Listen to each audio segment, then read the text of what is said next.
भक्तों, क्या आपने कभी सोचा है कि भगवान कृष्ण ने जन्म लेने के लिए यशोदा मैया का घर नहीं बल्कि कारागार क्यों चुना? क्यों उनका जन्म आधी रात को हुआ और क्यों पूरे गोकुल में जन्म से पहले ही उनकी लीलाओं के संकेत फैल गए? आज हम आपको सुनाएंगे वो अद्भुत कथा जिसे सुनकर आपके रोंगटे खड़े हो जाएंगे। नमस्कार भक्तों, जय श्री कृष्ण। जन्माष्टमी का पर्व केवल जन्म का उत्सव नहीं है, यह है धर्म की विजय और अधर्म के अंत की घोषणा। कथा शुरू होती है मथुरा नगरी से, जहां अत्याचारी राजा कंस का भय चारों ओर फैला हुआ था।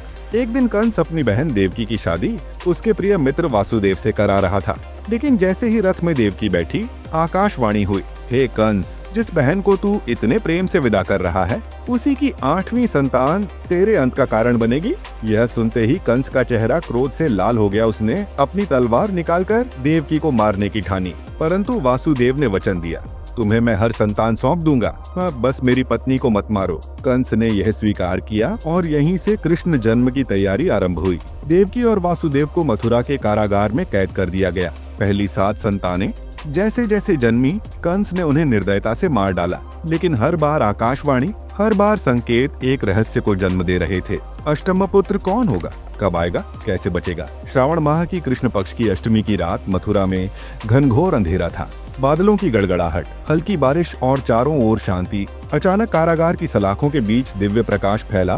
भगवान विष्णु स्वयं प्रकट हुए, 4 भुजाओं, शंख, चक्र, गदा और पद्म के साथ। उन्होंने कहा, वासुदेव, देवकी, मैं तुम्हारा पुत्र बनकर आया हूँ, अब मुझे यशोदा के घर पहुँचाओ। कारागार के पहरेदार गहरी नींद सो गए। सलाखें अपने आप खुल गईं, यमुना नदी का जलमार्ग बना और वासुदेव ने टोकरी में बालक कृष्ण को उठाया।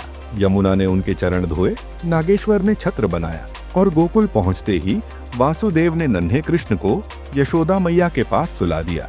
वापस लौटकर उन्होंने यशोदा की कन्या को देवकी के पास रखा और जैसे ही कंस ने उस कन्या को मारने की कोशिश की, वह देवी योगमाया के रूप में प्रकट हुई। अरे मूर्ख, तेरा संहारक तो गोकुल पहुंच चुका है।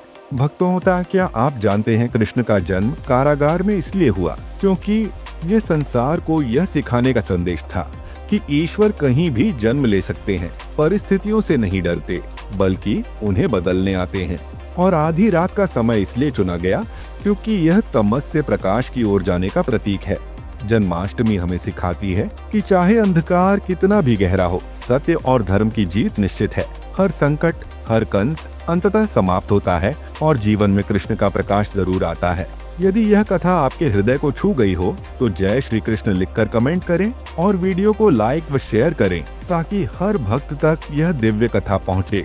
चैनल को सब्सक्राइब करें क्योंकि अगले वीडियो में हम बताएंगे कृष्ण ने गोकुल में पहला चमत्कार कौन सा किया था।